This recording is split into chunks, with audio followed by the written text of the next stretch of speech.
Hola, boa tarde. My name is Naja Putri Lutfi and we are going to present about Luis Vaz de Camões and his Os Lusíadas poems. Hola, my name is Calistha Azalia Putri and welcome to our short video essay about Luis de Camões and his famous poems, Lusiads. Hello, our names are Naja Putri and Calistha Azalia. We are here to talk about Luis Vaz de Camões, the person who wrote 10 amazing poems. We found the Lusiadi poems interesting because not only did he find a beautiful way to portray his journey in Portuguese, throughout his poems, it shows the deep connection that this great and world-renowned writer from Portugal has with the Indonesian society. Luis Vaz de Camões was born in 1524 or 25 in the city of Porto in the Kingdom of Portugal. He was then raised in Coimbra, the seaside of Portuguese. He studied an encyclopedic culture that he later proved through his works, which include history, geography, mythology, astronomy, anthropology, ancient and modern literature, rhetoric and poetics, and lastly, natural sciences. Life then taught him the art of war, nautical techniques, knowledge of products, and long-distance trade routes, which we can also see in his poems, showing an embarking journey of his travels of culture, war, and even love. Now, we are going to tell you about the early life of Luis Vaz de Camões. From 1543 to 1548, he was at court in Lisbon, and it was during this time he practiced writing courtly poems. Between 1548 and 1550, the time of the militia came. He left to join the Portuguese army in Africa. In one of the battles, he was hit by a bullet in his right eye, leaving him blind, severum de faria, or in another version, by a spark or a reloaded ember in the cannon of the Faria Asosa. Of his involvement in a fight, he was arrested by the police and was detained in a dungeon. He was released from there in 1553. Now, we are going to highlight the first time he went to Indonesia, Ternate to be exact, in the island of Maluku. In 1555, the governor, Francisco Barreto, received a complaint filed by some Portuguese against Camões because they felt targeted and ridiculed in his writings. Therefore, he banished him to Ternate, which was then the most remote of the Portuguese territory, equipped with garrisons and fort. The poet arrived in 1556. It was from this year that the writing of the Lusiadi poems, Os Lusíadas, began, precisely when he was there, free from military service. It is obvious that the Lusiads are one of the most important works of Portuguese literature. It is also important to note that Camões wrote the Lusiads while he was at the Moluccas, hence making it both a historic piece of literature for both Indonesia and Portugal. The poem consists of 10 cantos, each having their own interesting storyline with elements about war, history, and faith. The poem narrates the journey of famous sailor Vasco da Gama on his way to find a new route to India. Interestingly, the poem consists references to ancient Roman gods and emperors, making it quasi-historical by nature. Here is a brief explanation of each canto. The first canto acts as an introduction to the poem. It narrates how the Roman gods watch over the start of Vasco da Gama's journey, each taking their own stance of loyalty, with Bacchus depicted as the antagonist and Venus being the protagonist. The second canto explains that Bacchus ambushed Gama's man by disguising as a Christian, while Venus aided them.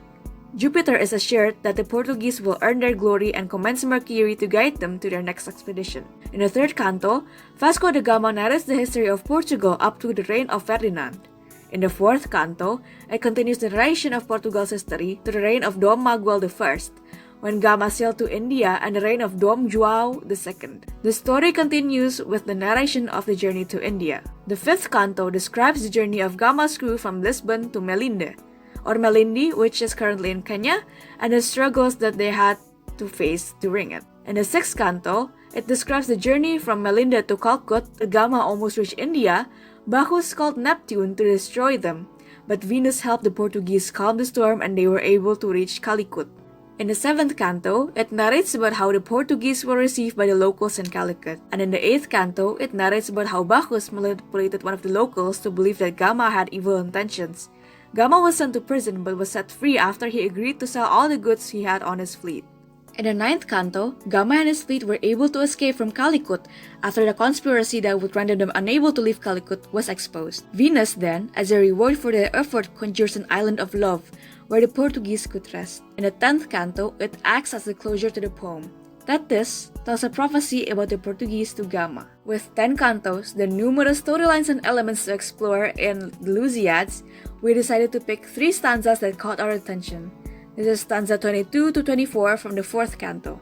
Tas gentes populares uns aprovam a guerra comque a patria ze zontinia uns as armas alimpam e renovam que alvergem da pas gastadas tinia capacetas estovam paitos provam armas e cada como covinia otros vazem vestidos de mil cores com letras e tencoes de sus amores.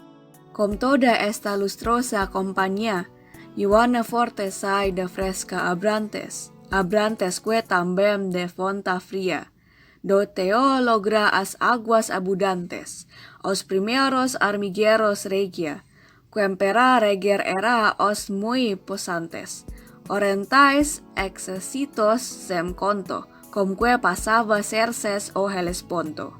Domnuno alferes digo verdadeiro acote de soberbos castellanos, como ya o ferro uno o voi primero pera franceses pera italianos, outro também famoso cavaleiro, que a la direita templos lusitanos apto pera mandalos e regelos mem Rodriguez se disde Vasconcelos. As explained before, the 4th canto narrates about the history of Portugal. The stanzas we had chosen focuses on the crisis of 1383 until 1385 and the Battle of Aljubarrota, in which Portugal suffered from a power vacuum caused by a vacancy of a ruler, which propelled the entire nation into a civil war for the throne. We find this particular stanzas interesting because of how preparations for war are depicted.